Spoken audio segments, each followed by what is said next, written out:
Habari za muda huu ndugu wapenzi wasikilizaji na watazamaji wa Bongo 5. Sasa takriban watu 25 wamekufa na wengine kadhaa kutoweka baada ya mashua kupinduka katika mto wa karibu na mkoa wa Mai-Ndombe wa Jamhuri ya Kidemokrasia ya Kongo.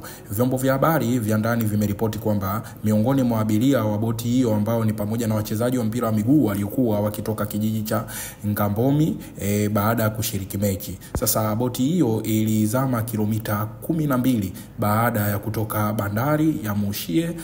Kituo cha polisi cha Mushie kilithibitisha kutokea kwa tukio hilo, lakini hakikutoa taarifa zaidi.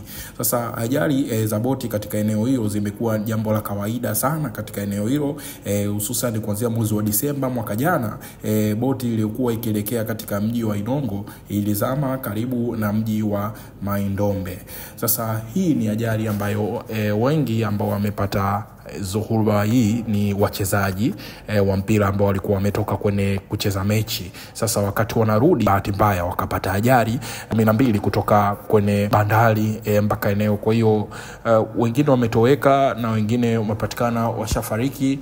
Hii ni ajali na inatokea muda wowote, wakati wowote. Sasa hawajaongea kwamba kiundani kwamba ni nini huenda ni chanzo cha ajali au nini kimepelekea kutokea kwa ajali hiyo mpaka tunaona hiyo boti ikapinduka na kuondoka na baadhi ya wachezaji na wengine wakiwa wametoweka, na bado taarifa rasmi haijatolewa kwamba baada kuna miili mingine aidha ilipatikana au kuna watu walitoka wakiwa wako salama kwenye ajali hiyo wamepatikana. Sasa asante sana, endelea kusikiliza Bongo 5 kwa ajili ya update mbalimbali za burudani, michezo na kijamii. Tutaendelea kukupa update juu ya hichi kilichotokea nchini Kongo. Habari za muda huu ndugu wapenzi wasikilizaji na watazamaji wa Bongo 5. Sasa takriban watu 25 wamekufa na wengine kadhaa kutoweka baada ya mashua kupinduka katika mto wa karibu na mkoa wa Mai-Ndombe wa Jamhuri ya Kidemokrasia ya Kongo. Vyombo vya habari vya ndani vimeripoti kwamba miongoni mwa abiria wa boti hiyo ambao ni pamoja na wachezaji wa mpira wa miguu waliokuwa wakitoka kijiji cha Ngambomi baada ya kushiriki mechi. Sasa boti hiyo ilizama kilomita 12 baada ya kutoka bandari ya Mushie. Kituo cha polisi cha Mushie kilithibitisha kutokea kwa tukio hilo, lakini hakikutoa taarifa zaidi. Sasa ajali za boti katika eneo hilo zimekuwa jambo la kawaida sana katika eneo hilo, hususan kuanzia mwezi wa Disemba mwaka jana. Boti iliyokuwa ikielekea katika mji wa Inongo ilizama karibu na mji wa Mai-Ndombe.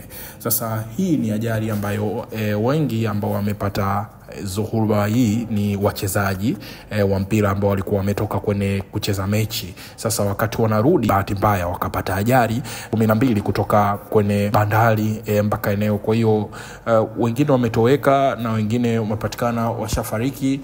Hii ni ajali na inatokea muda wowote, wakati wowote. Sasa hawajaongea kwamba kiundani kwamba ni nini huenda ni chanzo cha ajali au nini kimepelekea kutokea kwa ajali hiyo mpaka tunaona hiyo boti ikapinduka na kuondoka na baadhi ya wachezaji na wengine wakiwa wametoweka, na bado taarifa rasmi haijatolewa kwamba baada kuna miili mingine aidha ilipatikana au kuna watu walitoka wakiwa wako salama kwenye ajali hiyo wamepatikana. Sasa asante sana, endelea kusikiliza Bongo 5 kwa ajili ya update mbalimbali za burudani, michezo na kijamii. Tutaendelea kukupa update juu ya hichi kilichotokea